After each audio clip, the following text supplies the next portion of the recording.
Now, joining us to discuss the Colombian elections is Jose Antonio Figueroa, who teaches at the Central University here in Quito. Dr. Figueroa, thank you so much for joining us. Let's begin with the results in Colombia. Were they a surprise, and what do the results mean? Well, the results in the last election in Colombia are really challenging for all the society, but I think that the main problem is going to be for the peace agreement, because as you know, the right has a strong position after the results. Álvaro Uribe got the most important result, and it means that the coalition of the extreme right gonna has a strong opposition from the legislative. So I think that is mandatory, but at the same time, it's really interesting the results for Gustavo Petro and the possibilities that the left, even for the first time in the Colombian history, win the presidency with the results in this moment for Petro. But in this moment, there are two possibilities in relation to the peace agreement, and the possibility to recognize FARC as a political actor in Colombia. One, Iván Duque has been sustaining all the time that he rejects the possibility of a peace agreement without a penalty for basically for the leaders of FARC. Actually, he doesn't name them as leader, but cabecillas, that is a bad term in Spanish, is a term most related to delinquency than to political actors. And so he, for sure, they are going to be pressing in a really strong way in order to avoid the recognitions of the political right that the FARC has in this moment. I don't know what's going to happen if we compare the internal process with the international aspect of the peace agreement. Mm-hmm. I think that is necessary if this opposition that is going to be all the time, if Iván Duque win the presidency, I think international community has to start a very important play an important role in order to guarantee this agreement. Okay. And I think Dr. Figueroa, yes.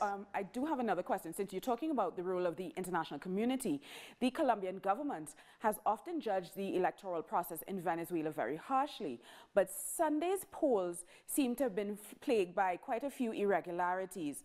How do you see that situation? How do you see Colombia's right to judge Venezuela's elections when many are saying that there was a lot of incidences of fraud in Colombia's election?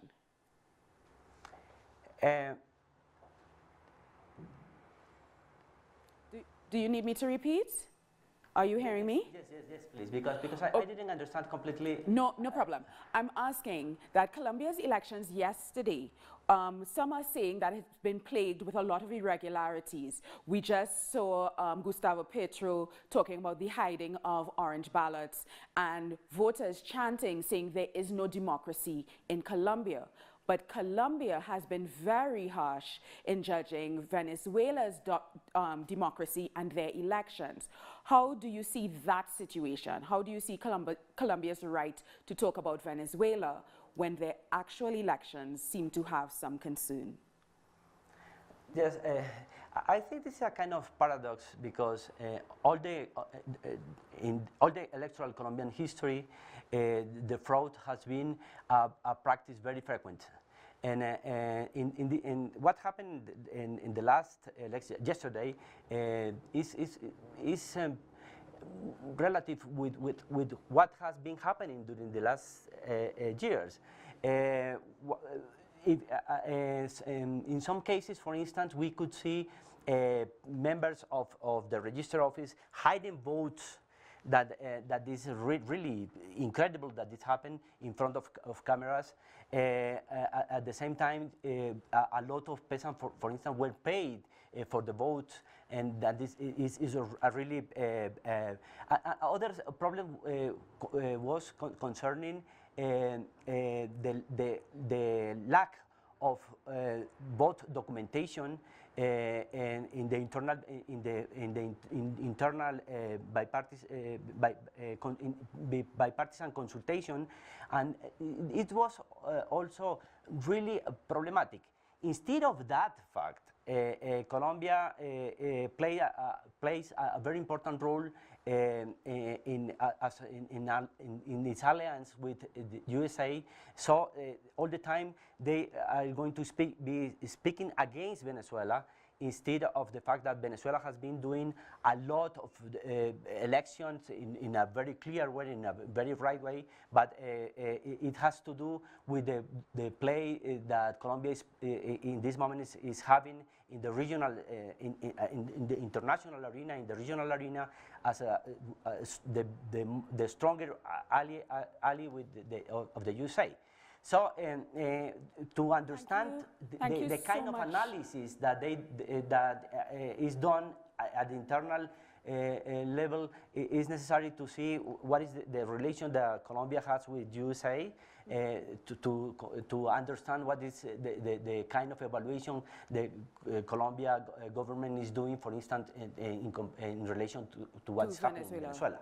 Thank you so much, Dr. Figueroa. We have been speaking to Jose Antonio Figueroa. He is a research professor at the Central University right here in Quito.